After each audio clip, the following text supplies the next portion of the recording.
This is the season that Dan and I have been anticipating from the very beginning. We're still casting more than we're killing. There are a lot of tremendous new characters we're very excited about coming forward. Lady Olenna, played by the amazing Diana Rigg, and there's a lot of new faces this year, as well as all the old faces. It is my honor to present my grandmother, the Lady Olenna of House Tyrell. Olenna is the matriarch of the Tyrell family. She's in charge, and you're not in any doubt the minute you meet her. She's very forceful. She doesn't mince her words.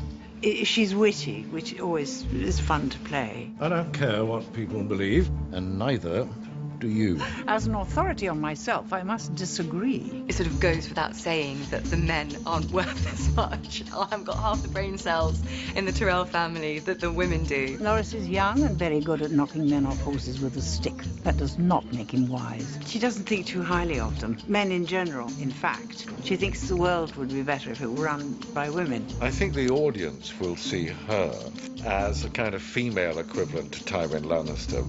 She is the driving force of the whole family. It's going to be very interesting seeing what her presence in King's Landing brings to the whole dynamic of Game of Thrones.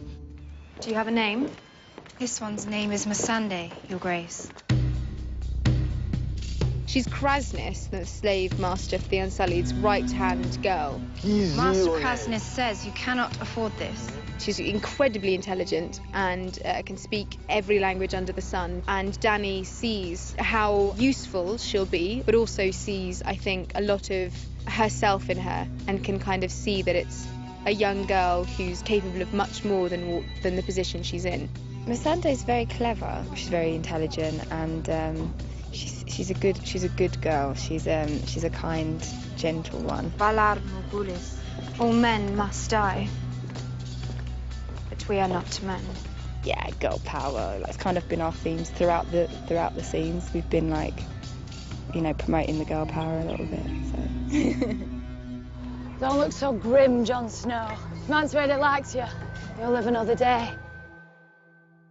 The person that he's expecting to meet is mean and fierce and deadly, and the person he actually meets is all those things, but in a much more intelligent fashion. Mance Rayder is somebody who comes from a similar background to Jon in a way. He was an orphan where Jon was a bastard. He was also a member of the Night's Watch who gave up the Black for a different way of living. Why do you want to join us, Jon Snow? Know your enemy gives you a big advantage in any fight. So Mance is perhaps the most dangerous king beyond the wall to arise for hundreds of years. And he's arisen just at the time when the Night's Watch is at the weakest. You know how I got 90 clans to march together in the same army? I told them we were all going to die if we don't get south. Because that's the truth.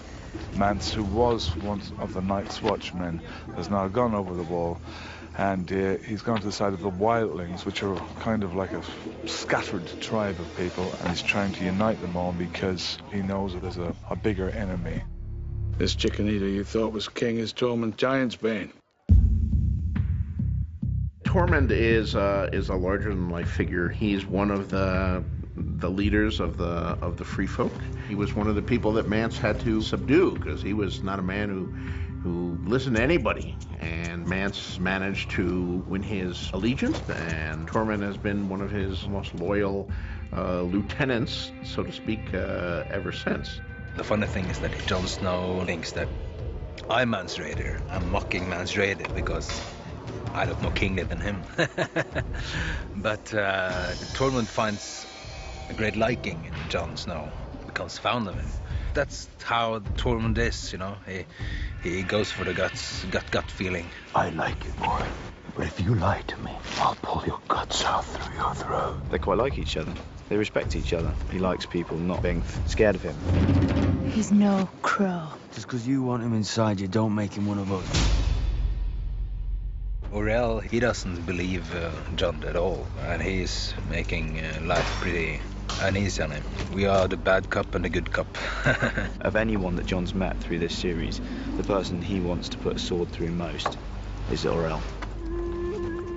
What's wrong with him? He's a warg.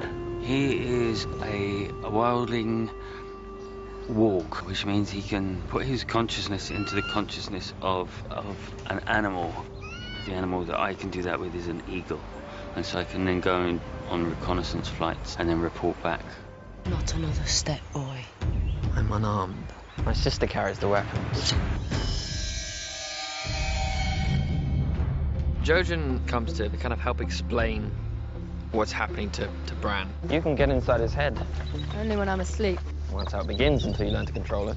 He's starting to try and control his dream, but that's what he needs Jojen for, to teach him. He gets called a little grandfather because even though he's kind of young and kind of slender, he seems very kind of wise and old. Isn't he ashamed, your brother? Needing you to protect him? Some people will always need help. That doesn't mean they're not worth helping. Osha, I think her relationship with the Reeds and particularly Mira is quite prickly at first. They're from very different kind of worlds. They're very suspicious of each other. It's funny because they're very similar in a lot of ways. For instance, Osha and Mira are both looking after these, young boys with the sight, and they're both kind of very protective of them. Robb tells Catelyn they will be travelling to Riverrun, which is their family seat. Once they're there, she reacquaints herself with her uncle Blackfish and her brother Edmure. People have been calling me Blackfish for so long, they don't remember my real name. I'm called Blackfish, and I'm covered with scales. I would describe the Blackfish, first of all, as being a hugely experienced warrior. I think he's fought in every possible situation. He's hugely respected by other men and other warriors. But he's also a man committed to his responsibilities within family. Don't call him nephew.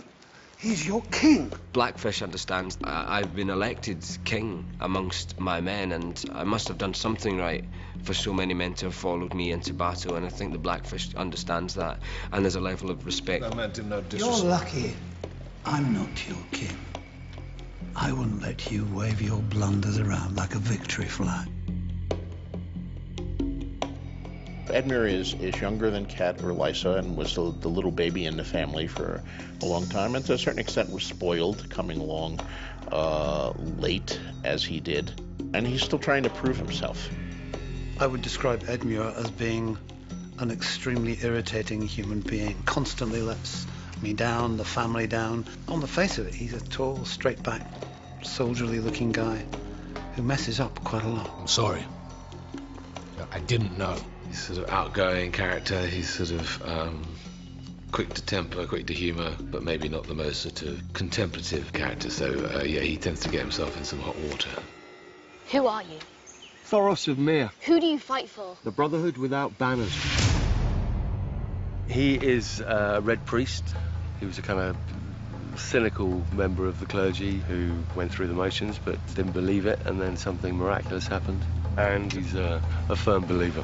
Brotherhood without banners, well, they stand out in the context of the series just because they're kind of good guys. They care about the people and they care about the atrocities that are being committed and want to do something about it, and so their intentions are really honourable. The Lords of Westeros want to burn the countryside. We're trying to save it.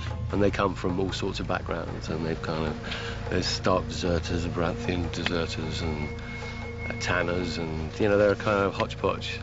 And Beric is our leader.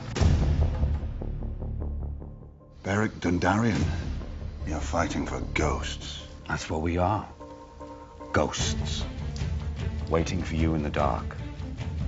You can't see us, but we see you. These guys live up in a cave. They're guerrilla fighters. They come out and they strike like lightning.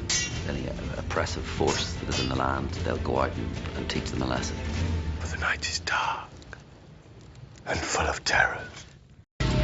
We're very excited about the way that new blood shakes up the picture and changes things for the people who we've already come to know and love. I remember saying, God, if we ever got this far, if we ever actually could make this into a series, and if we ever got far enough to get to these scenes, I could die happy. And here we are, we finally made it.